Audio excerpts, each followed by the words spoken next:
সফলতা হৈছে মনৰ এক অৱস্থা। যদি আপুনি সফলতা বিচাৰে তেন্তে প্ৰথমে নিজৰ ওপৰত বিশ্বাস ৰাখক আৰু নিজকে সফল বুলি ভাবিবলৈ আৰম্ভ কৰক।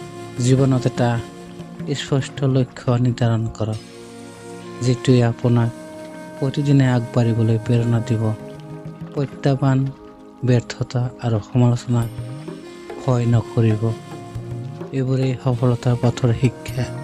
কঠোৰ পৰিশ্ৰম, ধৈৰ্য, নিয়মীয়া চেষ্টা আৰু ইতিবাচক চিন্তাই আপোনাক লক্ষ্যত উপনীত কৰাব।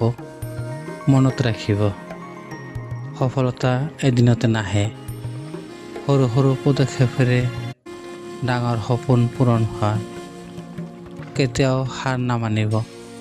নিজৰ সপোনৰ বাবে অবিৰতভাৱে আগবাঢ়ি যাওক। আজি কৰা সঠিক সিদ্ধান্ত আৰু প্ৰচেষ্টাই কাইলৈ আপোনাৰ সফলতাৰ ভেটি কৰি তুলিব।